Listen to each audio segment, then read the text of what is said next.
Well, we are just hours away from Broadway's biggest night. So who are the strong contenders to win big at this year's Tony Awards?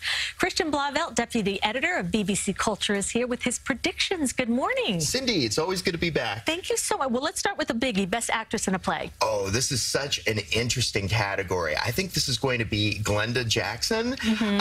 Ultimately, I mean, a really competitive group. It's Glenda Jackson and Three Tall Women, Condola Rashad and St. Joan, Lauren Ridloff and Children of a Lesser God, and Amy Schumer and Meteor Shower. But I think it's going to be Glenda Jackson. She's 82 years old. She won 2 Best Actress Oscars in the early 70s, but then in the 90s, she retired. She went into Parliament in the UK for 23 years, and this is her return to Broadway now after retiring from politics. I love her backstory. That's amazing. It's so cool. All right, Best Actor in a Play.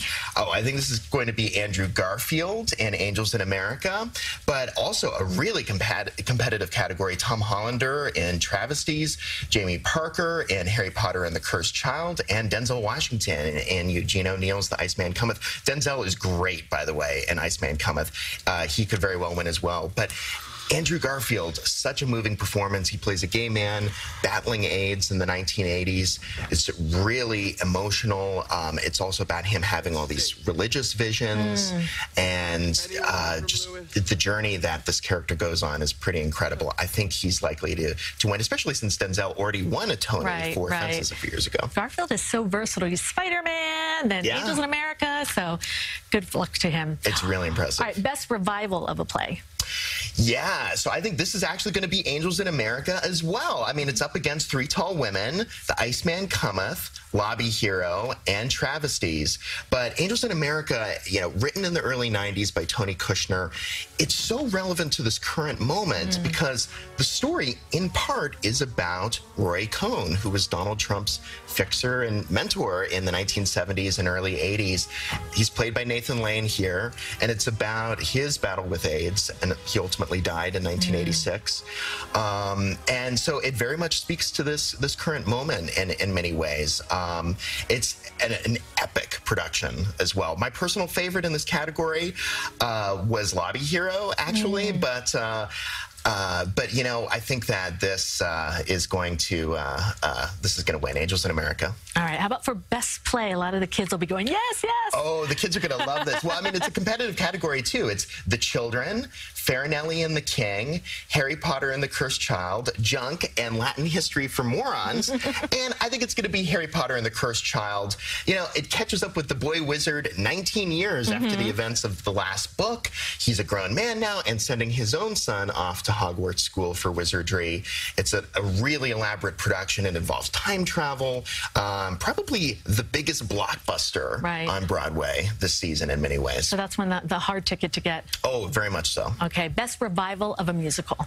So this is a really interesting category. Only 3 nominees, in part just because there's so many musicals from previous years that are doing so well that they just aren't closing and theaters aren't opening up to stage new productions. So it's only My Fair Lady, Once on This Island, and Carousel, all really good. But I think it's going to be My Fair Lady. Bartlett Sher's production of this is so impressive. I mean, the actors go up and down the stairs. The set is on a turntable and it's rotating, and it's just so elaborate and intricate the way that it's staged. But it also, the plot is recalibrated for the Me Too era in a really interesting way. And we were saying that just because the theaters are so full, that's kind of a good thing for Broadway. It's a great thing for Broadway. I mean, ticket sales are better than ever, really. But it also means that when you have all those older shows that aren't closing, it's harder to stage new work. All right, finally, Best Musical.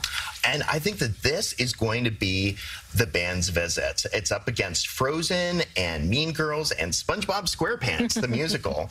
But The Band's Visit is based on a 2007 Israeli film about an Egyptian police band that comes to Israel for a performance. They get lost, and it's about the cultural exchange that ultimately happens. It's a very gentle, humane story, really lovely. And I think it's entirely possible that Katrina Lenk could win Best Actress in a musical as well, and that Tony Shalhoub could win Best Actor in a musical also if Joshua Henry in Carousel does not. He could very well win as well. But definitely Best Musical, it's going to be The Band's Visit. All right, so many choices. What are the must-sees?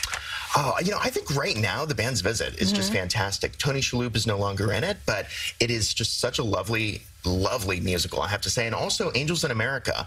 It's spread out over 2 nights. It's 7.5 hours total, 3.5 hours one night, 4 hours the next, but it's really impressive. And tickets are available. All right, Christian, thank you so much. Cindy, thank you, as always. We are counting down to the Tonys. Sarah Bareilles and Josh Groban host. You can watch it live tonight at 8 o'clock right here on CBS 2.